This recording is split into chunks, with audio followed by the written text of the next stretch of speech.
네, 그 좋은 강의 감사합니다. 오늘 새로운 개념의 것들을 잘 많이 알려주셔서 도움이 됐던 것 같습니다. 우리 엑스퍼트 패널 선생님들이 여러 분 와 계신데 기탄 없이 이 주제에 대해서 먼저 질의응답을 했으면 합니다. 혹시 플로우에서도 혹시 질문 있으시면은 중간중간 손 들고 해주시면 좋을 것 같습니다. 우리가 경험하지 못한 영역이어서 여러 지금 한 교수님의 그 임상영리 파트에서는 국내에서 이거를 지금 경험이 하고 계신 건가요? 어떤 특정 연구에 대해서? 저희가 이제 실제로 그 승인용 임상시험에 적용하고 있지는 못하고요. 저희가 이제 연구자 주도 임상시험 레벨에서는 뭐 그러니까 완전히 전범위로 활용하고 있다기보다는 조금씩 이제 요소 기술을 활용을 하고 있습니다. 그래서 이제 뭐 임상영역과 단독의 스터디라기보다는 이제 현재 뭐 다른 이제 내과 계열을 여러 교수님들하고 또는 이제 정신과 계열 교수님들하고 이제 협업을 해서 이런 그 디센트럴라이즈 요소 중에 기존에 그냥 3차 기관에 오는 환자들만으로는 이제 수행이 어려웠던 그런 스터디들을 이런 기술을 통해서 좀 1차 병원을 확대도 하고 또 재택 상황에서 데이터도 얻고 이런 식으로 좀 IIT 위주로 적용을 해보고 있습니다. 근데 이게 실제적으로 적용하려면은 환자들도 그 일렉트리컬 시스템 이 전산에 접근해서 뭐 하고 이거를 뭐 셀폰이든 뭐 컴퓨터든 이걸 좀 할 수 있는 지적 능력 아주 고령의 이런 분들이 좀 어렵지 않을까 생각이 들고 제일 문제 제가 드리고 싶었던 질문은 우리가 지금 거의 실무를 다 CRO 통해서 하는 경우가 많잖아요. CRA들이 현장 나와서 다 모니터도 하고 인터뷰도 하고 뭐 환자 동의서도 다 뭐 이렇게 하고 하는데 이 동의서까지 뭐 이런저런 모든 과정이 하는데 이러려면 절대적으로 CRO가 그 시스템에 대해서 많이 개방적이고 다 확대되고 이렇게 해야 현실적으로 가능한 거 아닌가요? 예, 아이러니하게도 사실 이 시스템이 되면 이 시스템이 적용될 때 적어도 디센트럴라이즈된 요소들이 적용되는 분야에 있어서는 오히려 고전적인 임상시험에 비해서 CRO가 해야 될 일이 적어집니다. 왜냐하면 그 SDV라는 소스 다큐먼트 베리피케이션 과정이 일단 생략이 되고요. 대부분의 데이터가 자동적으로 이제 모이기 때문에 그 대상자들이 데이터를 잘 넣고 있느냐 이것만 이제 모니터링하면 되는 상태고 동의 같은 경우에도 예전에는 대상자들이 오면 일일이 저희가 설명을 했어야 된다고 한다면 지금 이런 그 절차로 전자동의가 진행될 때는 대부분 동영상으로 일단 설명이 진행이 됩니다. 그 다음에 이제 Q&A가 있으신 분에 한해서 저희가 Q&A를 진행을 하게 되거든요. 그래서 여러 가지 장점이 있는, 그 절차적으로 좀 여러 가지 장점이 있고요. 또 CRO들은 기본적으로 이런 부분이 확대가 되게 되면 본인들의 비즈니스 영역이 넓어지는 거기 때문에 대부분 이제 환영하고 있는 그런 분위기입니다. CRO 자체는 인력 구조해서 사람을 더 줄여도 될 수 있어서 좋을 수도 있겠네요. 동일한 인력으로 더 많은 프로젝트를 한다고 보시는 편이 더 적절할 것 같습니다. 네. CRA는 일자리를 줄어드니까 우리 대학병원에 있는 연구관에서도 채가는 일이 적어서 우리도 좀 마음이 더 편해질려나요? 제일 싫어하는 네, 연구자들이 가장 싫어하는 것들이 열심히 가르쳐 놓으면 다 CRO에서 채가니까 정말 짜증나는 일이 여기 관계자 있나 모르겠지만 다들 겪고 있는 현실이기 때문에 이거 하이브리드 적절해서 우리나라도 좀 할 수 있게 애써주시면 좋을 것 같습니다. 일단 주도적으로 한번 샘플도 보여주시고 다른 분도 혹시 질문? 안녕하십니까. 부천성모병원 목지수라고 합니다.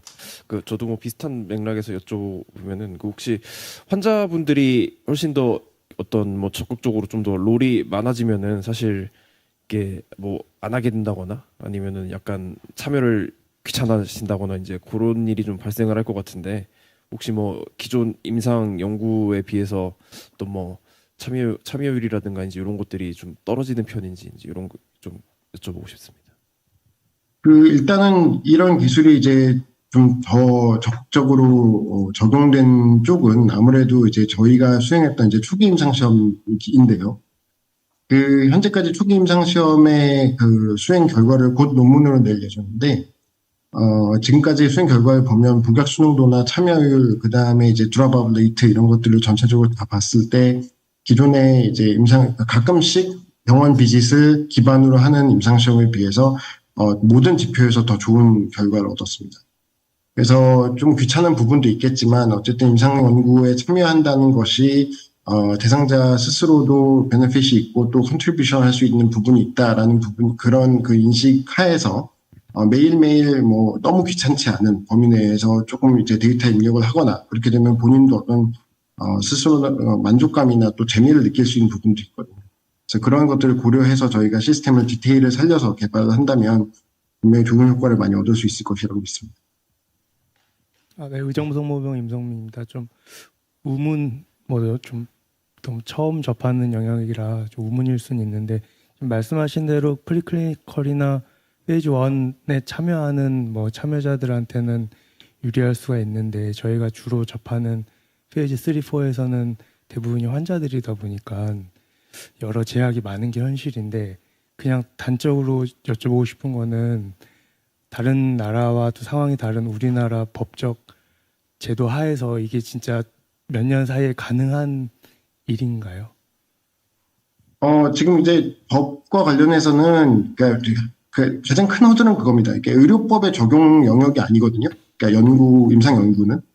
근데 이거를 의료법으로 준용할 수 있다라는 우려 때문에 사실 사람들이 다 못하고 있는 건데 사실 연구 행위와 의료 행위는 이제 진료 행위는 구분이 되어야 되는 부분.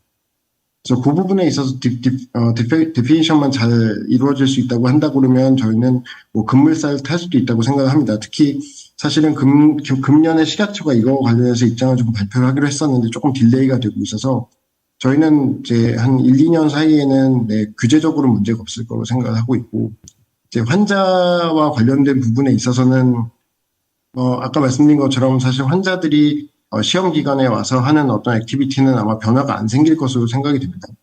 다만 이제 그런 그 환자군에 따라서 어떤 데이터를 우리가 재택 환경에서 얻고 싶은 거냐가 디파인이 잘 돼야 될 것 같고 그거에 맞춰서 시스템 개발이 옵티미제이션이 돼야 될 것으로 생각이 됩니다.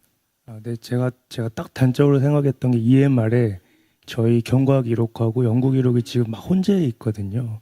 이제 그런 게 그 이소스로 나가는 데 있어서 법적으로 문제가 될 거라고 생각을 했었던 건데 교수님 말씀하신 대로 시스템이 딱 구별이 되고 완전히 법적으로도 구별이 된다면은 빠르게 발전할 수도 있을 것 같습니다.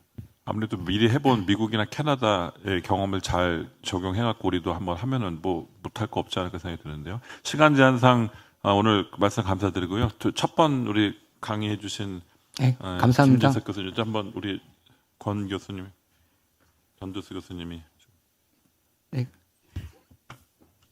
질문. 네, 부천 세종병원 김치훈입니다. 그 샘플 수 사이즈 계산 관련해서 한 말씀 여쭙고자 하는데요. 네.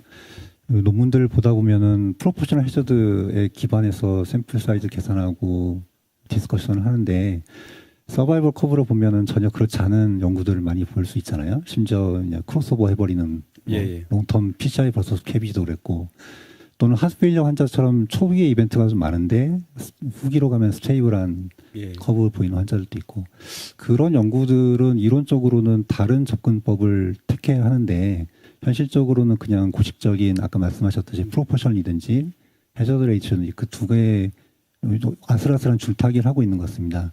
파워 캘큘레이션이 당연히 떨어질 수밖에 없는 결론을 얻을 수밖에 없는데 선생님의 생각은 어떠신지 여쭙고 싶습니다. 일단은 샘플 사이즈 계산하는 거는 스터디 전이잖아요. 샘플 사이즈 하자드 레이쇼 기반으로 계산을 했는데 실제 연구 결과에서 이제 프로포션 하자드가 만족하지 않는다, 크로스가 일어난다, 그러면은 일단 큰일 난 거죠. 예, 굉장히 큰일 나. 저도 이제 다른 교수님 연구 도와주다가 그런 일이 있었어요. 그러면 그때 되게 이제 어렵거든요. 그래서 이제 아까 랜드마크 아날리시스 보여드렸지만 그래서 기간을 이제 쪼개서 여기부터 봤을 때는 이제 만족한다. 여기까지는 만족한다. 그렇게 이제 많이 얘기를 했었습니다. 그리고 미리 이제 설계 전에 이미 그런 게 예상이 된다면은 당연히 그 랜드마크를 끊어갖고 이제 단기만 본다거나 장기만 본다거나 이제 그렇게 세팅을 이제 하는 게 좋겠습니다. 그리고 실제로 그렇게 진행하는 연구들도 RCT 많습니다. 예. 솔직히 제가 제일 궁금한 점은 우리가 뭐 논문 쓸 때 아무래도 다들 너무 임상가들은 바쁘니까 통계 전문가 의뢰나 또 컨설트나 뭐 이렇게 많이 하는 경우가 많잖아요. 현실적으로 직접 우리가 통계를 뭐 더 젊을 때는 다 돌리지만 시간이 지나서 더 어려워지기 때문에 그래서 선생님이 속한 곳이 그게 회사고 통계 자문을 해서 의뢰를 받아서 용돈을 지불하고 하는 그런 건가요? 애정으로 해주는 건 아닐 거 아니에요. 예, 저희 뭐 법인이고요. 저희 팀이 9명, 저 포함 9명 있고 이제 분석 그 의뢰랑 분석을 이제 지원하는 게 주 일이고요.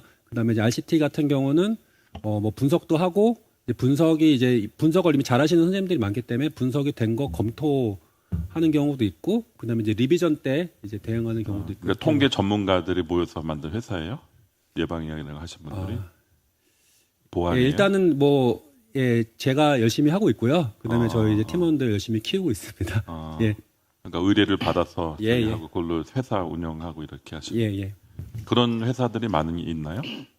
사실 처음에 시작할 때는 좀 있었는데요. 한 5년 전에 이제 저랑 비슷하게 시작한 회사들이 있었는데 아무래도 이게 연구고 이제 고객들이 다 교수님이다 보니까 그 이제 지금은 다 그만두시고 그 이제 직접 서비스를 개발하는 쪽으로 이제 많이 가셔서 이제는 이제는 많은 거의 없는 것 병원들이 같습니다. 의학통계학과라든지 예방의학교 이런 데랑 주로 코업을 하니까 그런 거에 대해서 몰라서 예. 그런 데 의뢰하는 거에 비해서 우리가 좀 더 전문적이고 잘하고 좋은 데 논문을 실는 데 큰 힘을 된다. 이런 거를 좀 홍보해 주시고 정보를 줘야 이 연구자들도 좀 예. 수주를 하고 하지 않을까요? 예, 저희 지금 이 방에 계신 선생님들 중에서도 저랑 이제 같이 연구하시는 선생님들이 있고요. 예, 그리고 근데 그 사실 요즘 젊은 선생님들은 워낙 잘하시는 분들이 많아서 제가 그 자신 있게 말씀드릴 수 있는 거는 같은 이제 MD로서 선생님들의 그 다른 이제 MD가 아니신 분들보다는 그 연구하시는 선생님들의 그 고충이나 그 이제 생활 패턴이나 이제 주말에 일하시는 그런 패턴, 그다음에 이제 그 논문에 대한 그 간절함 그런 마음을 제가 좀 더 공감하고 있다고 생각을 합니다. 감사합니다. 사실 요새는 그 연구가 저기 비용이 많이 들잖아요. 그래서 계획을 잘못 잡아가지고 방향이 잘못 가면은 그것을 회복하는데도 어렵고 그다음에 그 데이터를 나중에 억셉트하는 것도 어려우니까 이게 점점 사회가 그 업무 부담을 정확하게 나누는 식으로 가는 것 같아요. 그래서 저희가 옛날도 말씀드렸지만 초창기는 저희가 이제 그 연구자와 통계자가 같이 했는데 요새는 연구자와 통계자가 점점 분리되는 그런 경향이 좀 있는 것 같습니다. 혹시 더 추가 질문? 그래서 수주가 많이 생산성이 있나요? 회사 입장에서는? 그 굉장히 노동 집약적이고요. 이제 그래서 열심히 땀 흘려서 하고 있습니다. 재료비는 별로 들 게 없겠네요. 임상민 선생님. 네, 김충 교수님 말씀하신 거랑 조금 연장인데 이제 큰 스터디 보면은 레이트 디퍼런스로 샘플 사이즈를 구하거나 그 해저드 레이쇼 차이로 샘플 사이즈를 구하는데 이제 처음에 그 둘을 선택하는 어떤 기준이 있을까요? 제가 생각하는 저희 카디오바스큘라 뭐 빅트라이얼은 대부분 타임의 개념이 들어가는데 이 레이트 디퍼런스로 하면 타임의 개념이 들어가지 않는 거잖아요. 그걸로 구하게 된다고 이해가 돼서 왜 그걸 선택을 하는지 그 두 가지를 처음에 이제 선택할 때 있어서 뭐가 장단점이 있는지를 좀 알 수 있을까 여쭤. 일단은 그 레이트 디퍼런스, 레이트 같은 경우도 타임을 이제 픽스를 하거든요. 보통 이제 뭐 3년, 그 레이싱이나 로드사 3년. 그러니까 타임을 픽스하면은 그 이벤트 레이트가 이제 나오고요. 그러면 이제 당연히 이제 디퍼런스로 이제 계산을 할 수가 있습니다. 그리고 그 디퍼런스는 하자드 레이쇼 중에 뭐가 좋은지는 이게 저도 이게 뭐 기준을 저도 잘 모르겠어요. 근데 제가 이제 같이 참여를 하면서 뭐 리뷰 참여하고 리비전하고 그래 보니까 확실히 이제 디퍼런스가 심플한데 그 이제 뭔가 추가 분석을 약간 좀 고급 통계 방법을 쓰길 하고 여러 가지 보정을 하길 바랄 때 조금 난감해지고요. 왜냐면 심플하기 때문에. 근데 이제 하자드 레이쇼 같은 경우는 이제 그런 이제 보정하는 측면에서는 이제 아무튼 콕스 분석이라는 게 어쨌건 그 이제 회귀 분석에서 시작하는 거니까 그렇게 다 약간 그런 고급 분석을 적용하기가 좀 더 괜찮은 것 같고 근데 이제 그래서 뭐 그 차이는 사실 저도 모르겠고요. 제 개인적으로는 그 디퍼런스로 심플하게 갔던 그 로드스타가 제일 좀 마음에 드는데 그리고 이제 요즘에 뭐 스탯 리뷰어들도 워낙 많고 스탯 리뷰어들끼리 성향도 다 달라서 뭐가 좋다고 말씀드리긴 저도 좀 어렵게 같습니다. 예.